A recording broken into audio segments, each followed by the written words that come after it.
Hey guys, it's Kevin. My review for Arrow. Yes, I am still watching this show. I don't know why people thought I fell off of it, but this is my review for Arrow episodes 19 through 21. Now, let me explain what happened here because obviously I definitely do need to explain myself. You guys know I very much enjoyed this season. I think this has been the best season of Arrow yet, honestly. I think it's rivaled with season 2. It's kind of a toss-up between those two seasons as the best one, but this is definitely up there. We've had some incredible episodes all season long, and I really have loved what we've gotten out of this season.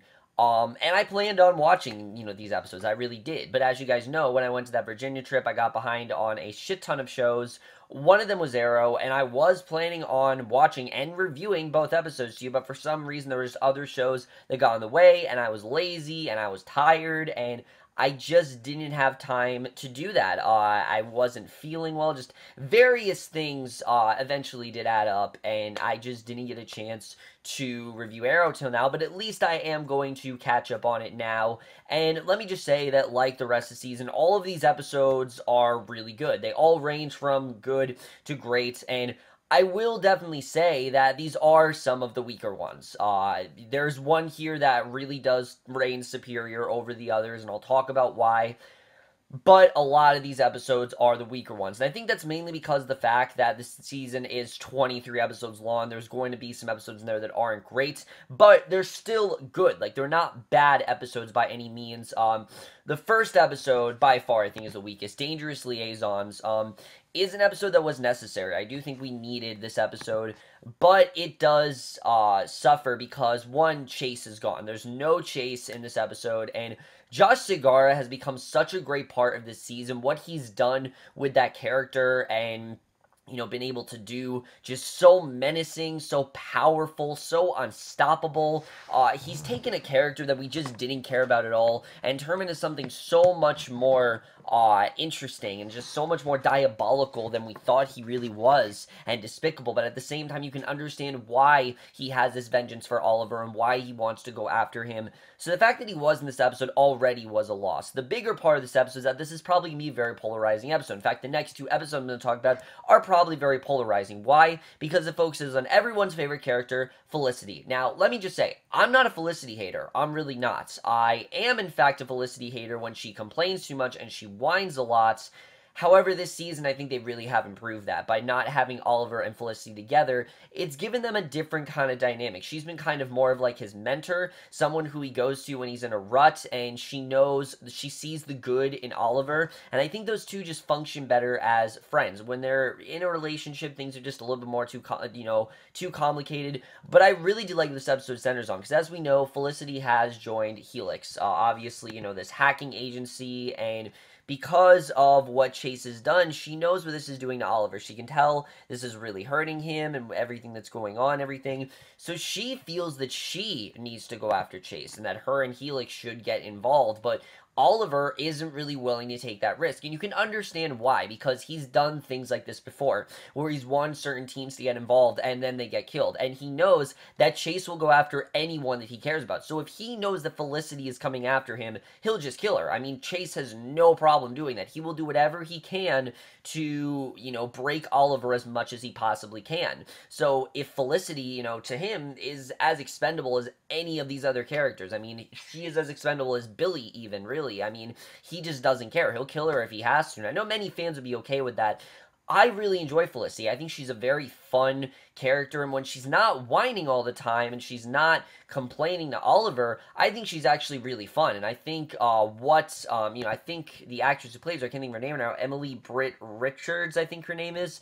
She works wonders with that character. I mean, she's fantastic, and I can remember a season ago when people really liked her. I think people just kind of fell off because of what they did with her last season. Other than that, though, I really have enjoyed Felicity, and I really did like this episode, honestly, because you can see she does want to get Helix involved, and you see Elena, she's like pressuring her to get involved. And this character I have not been a huge fan of. I understand Elena was like a huge fan of Felicity, always wanted her to join the team, but it felt like the opposite of that. It felt more like Elena was Felicity's boss than Felicity was Elena's boss. Like Elena was the one calling the shots here, and I didn't really like that. I mean, Felicity is just a lot more knowledgeable than her. I don't know why Elena was the one calling the shots. I get that she was part of Helix, but I just didn't really care much for the character, and basically, eventually, Felicity does realize that they, unfortunately, are not going to be able to get involved. She wants them to get involved, but they're just not going to be able to. And, you know, she realizes the kind of the situation that they're in.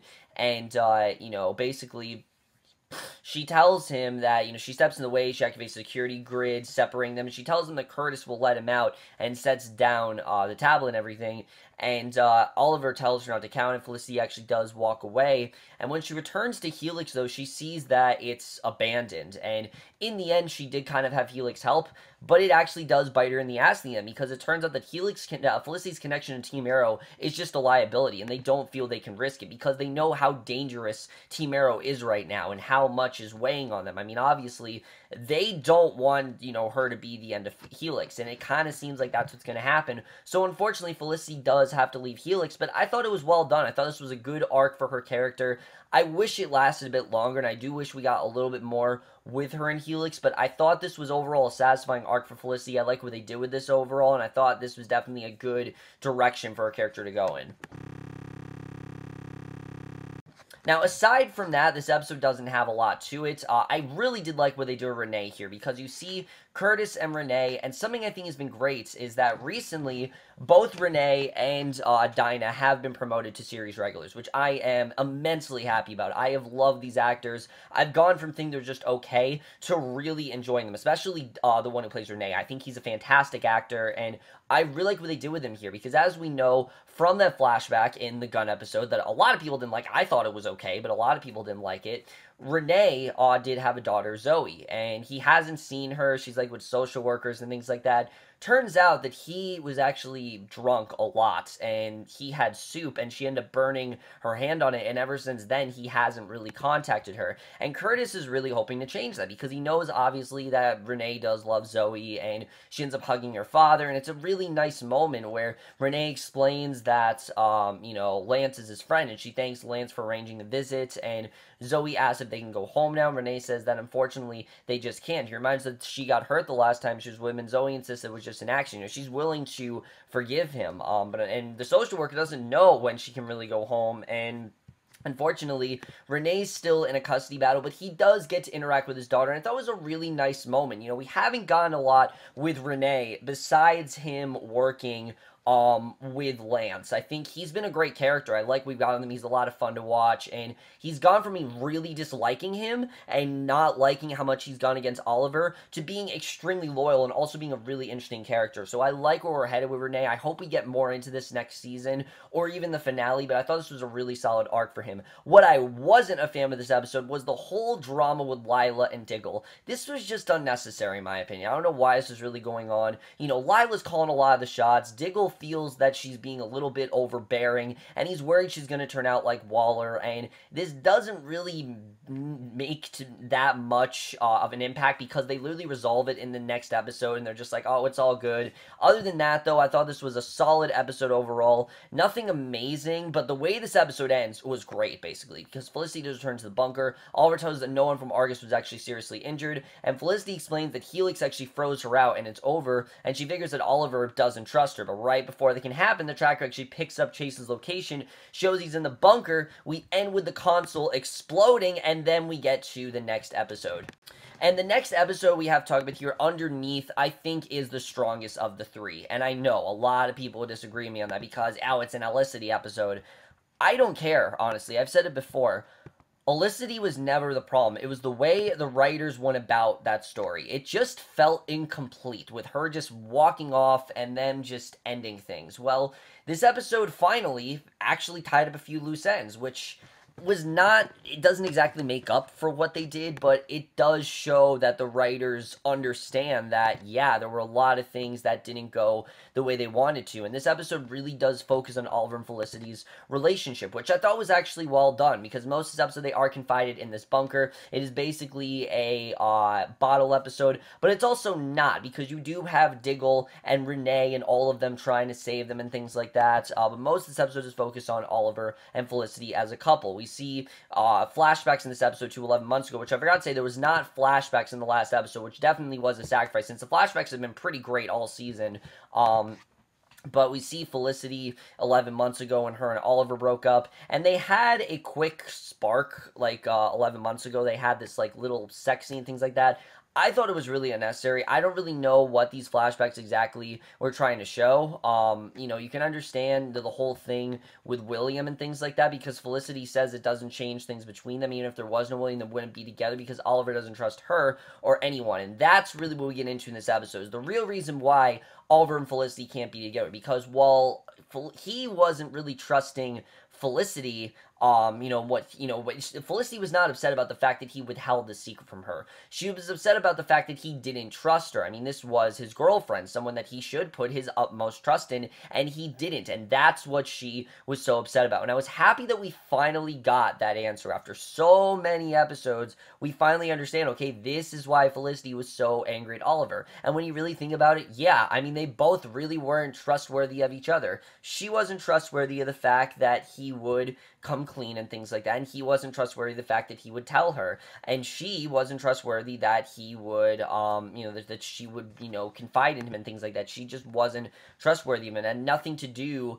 with him having this child. It was that he didn't tell her. That's what she got so upset about, and it really does make sense when you think about it. So I understood why she was so upset about it. I completely do understand that. But basically, she talks about how Oliver didn't pay back her play with Helix, and Oliver insists that he does trust her and agrees to try her plan to get them out. So that's what a lot of this episode is about. It's all about them kind of working together as a team.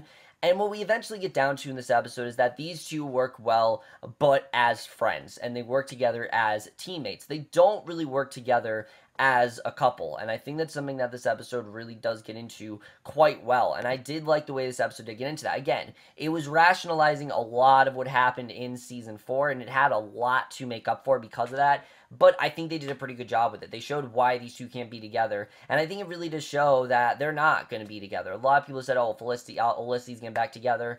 I don't know. This episode kind of showed me that might be done. I think they've just kind of realized that they're better as friends, and that can happen to people. I've had many things with certain people where I'm like, oh, I like this person, but then I realize, oh, they're just better as a friend. That happens sometimes. That's kind of what happened to Oliver and Felicity here. A lot of people say, oh, they had no chemistry in the 4th season.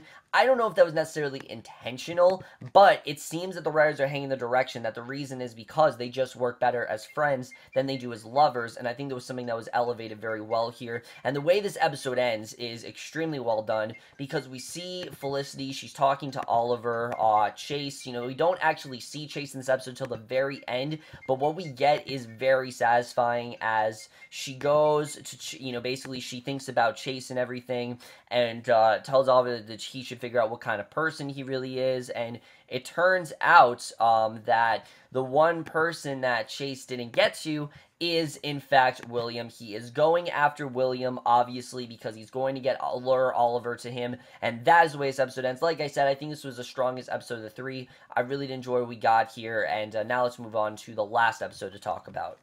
So the last episode to talk about, Honor Thy Father, I thought was a really good episode. I really did like what we got here. But again, I'm not going to lie, this episode is a bit underwhelming because it is the last of the 3. And as it being the last of the 3, it just doesn't compare to some of the ones we've gotten in this middle half. I think this, so far at least, this last half of the season is kind of his weakest half. But I'll get into why in a second.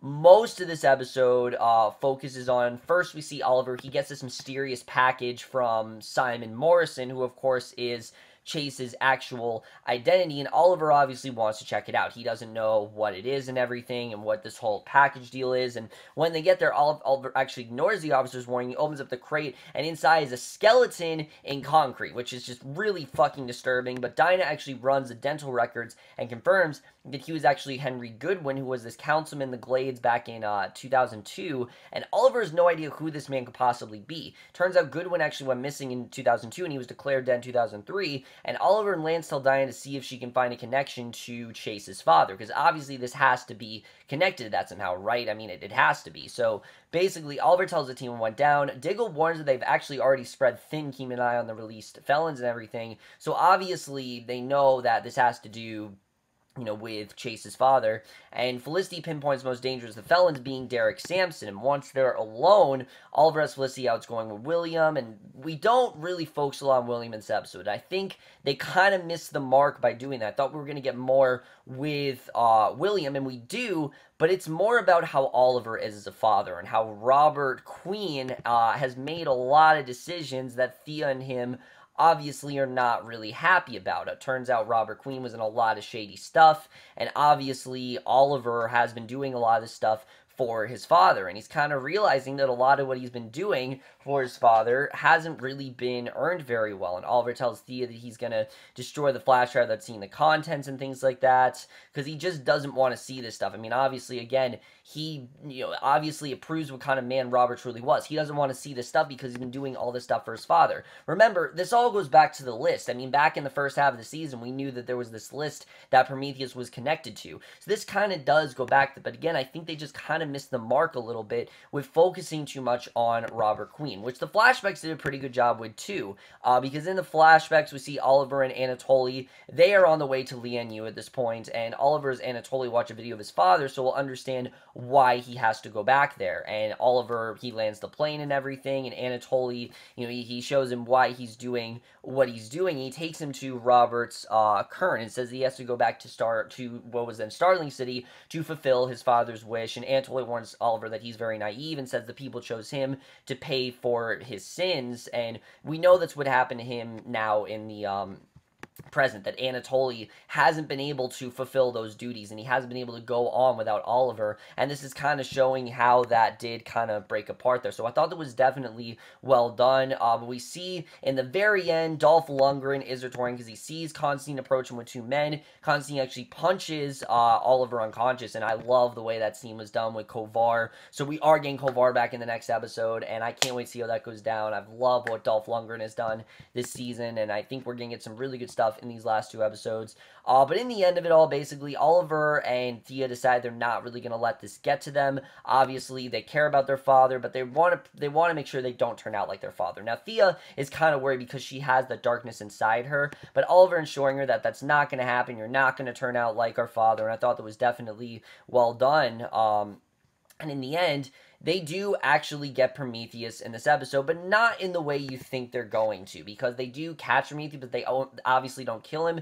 They put him behind bars, and predictably, he's not done yet. He watches the broadcast as Oliver saying he needs to make Star City a better place for their children, so you know that Chase definitely does have more plans up his sleeve, and I just found this kind of underwhelming, to be honest with you. Them capturing Chase just didn't feel as big as a deal as the show made it, because you knew, obviously, it wasn't going to be the end. If this happened in the penultimate episode, I think it would have been a lot more satisfying, and in the end, it just kind of felt like another thing that happened. I think the buildup has been so good that this payoff right now is not really satisfying, and I really do hope that changes in the next two episodes. Overall, not a bad episode, a really good episode, just I think a lot of things that definitely did kind of miss the mark there. But now let's talk about where I think we're going to go moving forward, because obviously we now know that Chase is in jail, and I'm sure he's going to get out. I mean, there's no way that he's actually going to stay in jail. Josh Segar, like I say, he's done so much great stuff with the character. There's no way they're going to keep him there. He's going to find a way to get out of jail. He's going to recruit this army somehow, and he has enough allies to get him out. He has, we know, obviously, that he does have, what's her name? Tatiana Al Ghul, we know he has her, obviously. We know that he has, we don't know who else. We know he has Evelyn, they can get him out. So all of these, Talia Al Ghul, I mean, he has all these people to possibly get him out of there, and I think definitely they are going to ensure that, they join his side and things like that, and I don't think this is going to be the end of Chase at all. I think we're definitely going to see more with that thread.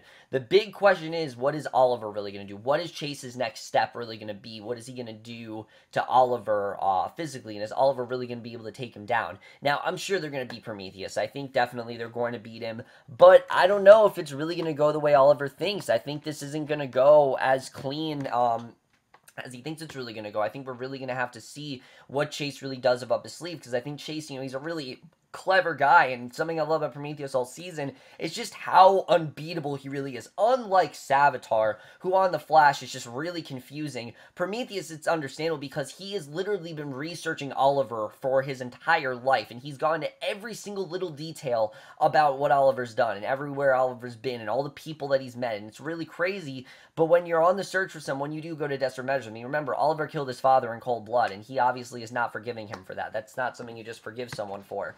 So you do have to kind of give credit where credit is due to Chase for doing that, but it definitely is crazy, and I don't know where that's really going with Oliver. We'll have to see really what's going to happen there, because I think that definitely is going to be very interesting. As far as Thea, I don't know where they're really going with Thea, to be honest with you. I don't know if they're setting her up to possibly be, we know obviously she's not going to be, Speedy anymore. She doesn't want to go back to that life. But is she going a darker direction? I could definitely see them doing that. Maybe she turns against Oliver. Maybe she decides to work with Chase. I don't really know. I don't think she's going to work with Chase, but Thea right now, it doesn't seem like they exactly know what to do with her. Sometimes she's on the show, sometimes she's not. I did like the mention of Roy. I thought that was really cool. And I also thought, but how cool would it be if they just randomly brought back Roy, like, for the finale? They said something big is going to happen in the finale. So how cool would it be if they actually did bring him back? I know, obviously, it's not going to happen, but I think it'd be awesome if they did. And I'd love to see Roy back on the show. Just the fact they acknowledge his existence, I think, does show how the continuity this season is. The continuity has been great all season, and that's a very good example of that. They're not just discounting these characters. They're, aware that it happened, but they're just not showing it because it was a low point in the show. I don't think Roy leaving was a low point in the show. I do think it's one of the things that brought the show down, because Roy was one of the best characters when it came to him and Oliver's relationship. I think that was very solid, but I did like the mention of Roy there. I thought that was definitely well done. As far as where the rest of the season is going, I don't really know. I think that's something that's great. I've always liked the unpredictable nature of the season. But now, guys, we're going to get to my individual rankings of each episode. So for Season 5, Episode 19, Dangerous Liaisons, I would give that episode a 3.5 out of 5 or a B. Not a bad episode, just not as good as some of the others we've had.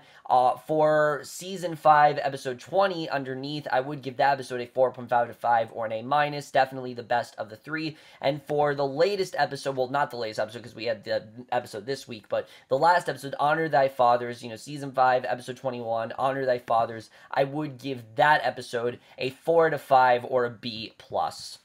So over, guys, my review of the 3 episodes of Arrow that I had to review. Sorry this review took me so long, but I wanted to make sure that I could get my review of this week's episode out, and in order for me to do that, I had to obviously review these 3 episodes. But let me know what you guys thought of these 3 episodes. Love your thoughts on it, and we'll see you guys in my next video, which I can tell you without a doubt will be for this week's episode of Arrow, and I will see you guys for that. Okay, bye.